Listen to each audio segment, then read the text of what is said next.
Has anyone else been getting super pissed off when they see all the Father's Day ads in their inbox? Delete, delete, delete. Anybody with me here? Listen, don't get me wrong, total yay for all the dads in the world, seriously, but talk about a mindfuck.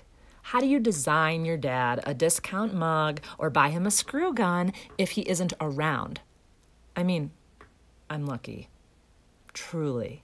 I had an amazing dad for a long time, 18 whole years. But then he kicked the bucket. Big time. He bit the dust, cashed in his chips, called it pretty suddenly. Heart attack, lights out, no pain, all that. Some say he went to a better place, met his maker. I've even heard that it's quite possible that he turned into a butterfly.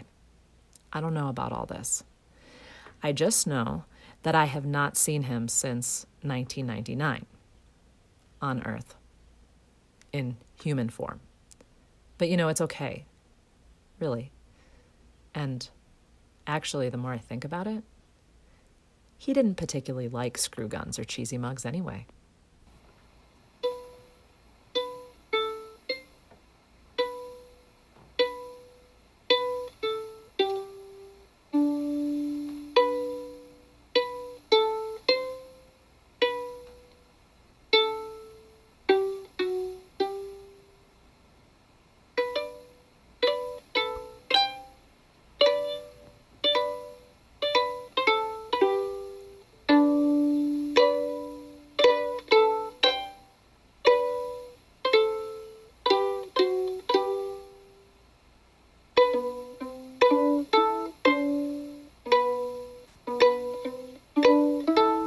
Dear Dad, this past year, the world has been moving through a crazy pandemic. There are horrific parts of this time that I'm so glad you haven't been here to see.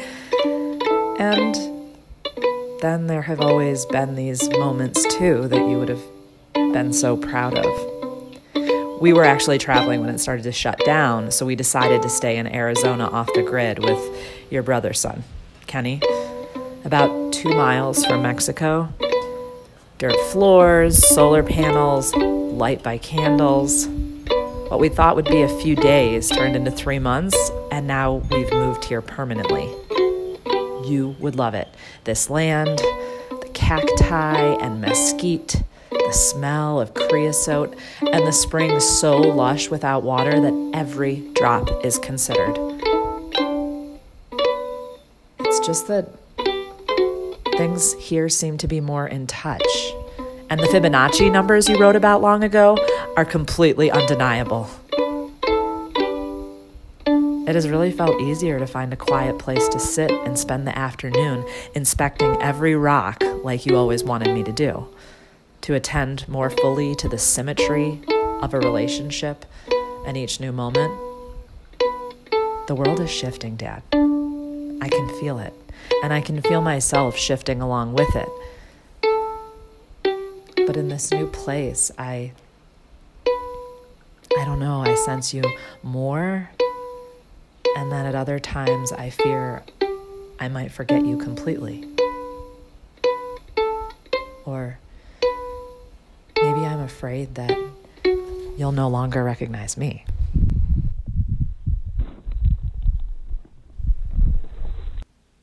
Dad?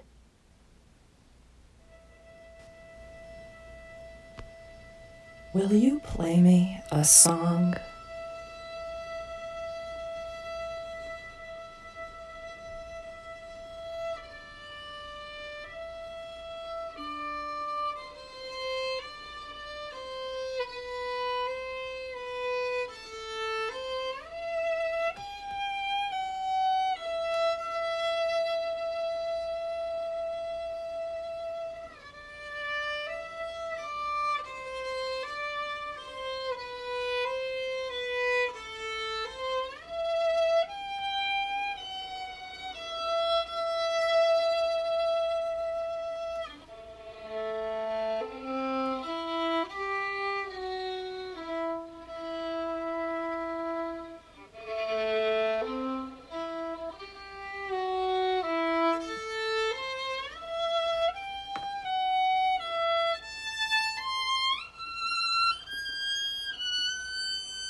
I imagine you've been hiding out in the south of France all this time, with makeup on, late at night somewhere with a cigarette in one hand and your felt tip pen in the other, staring out at the stars, a new lover, perhaps, nearby, fast asleep.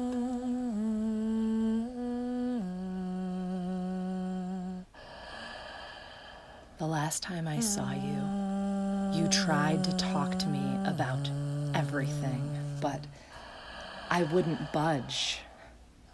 I was so ashamed to be a girl, and I had no idea what to do with my life except not get pregnant.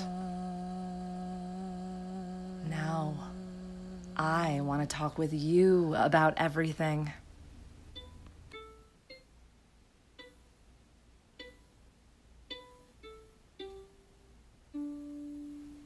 I understand now what you meant.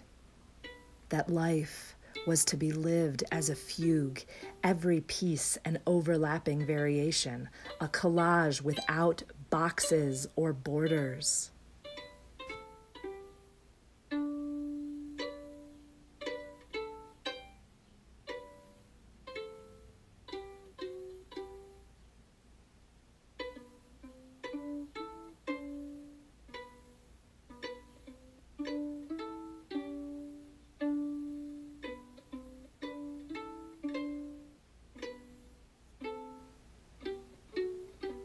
You know, all this time, I thought I was grieving your absence, walking me down the aisle, our first dance.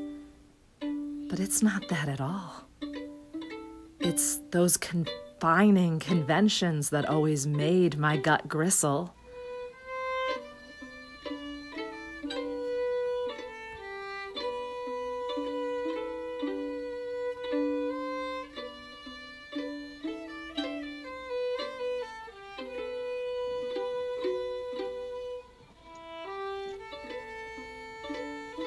You and me, we long for a fulcrum that will hold anyone up.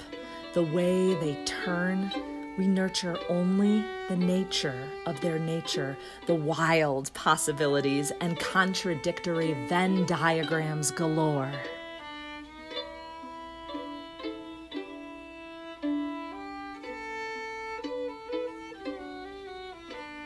I'm ready to tear down the pretty flowered wallpaper to bare walls, basic studs and frames, and show the world what I'm made of.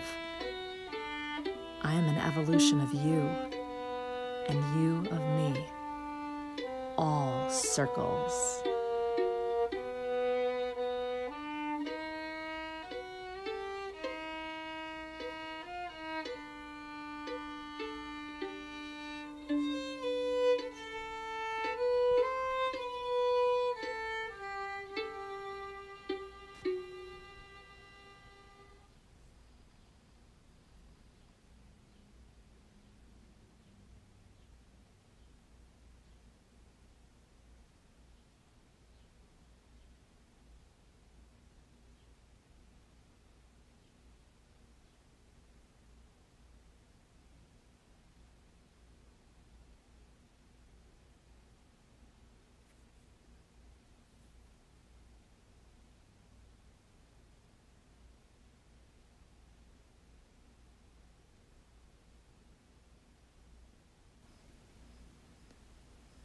Can I have this dance?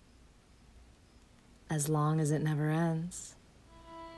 But now, maybe I can finally see that yes, maybe, of course, there isn't such a thing. Only letting all the versions eternally play at once. You're right. DNA will intertwine into an age of justice, fertile and barren, lost and fresh and dirty, rescued and weeping and grateful to be alive and dead, swirling straight up into the sky, ready and willing to love and love and love, and then somehow only love more.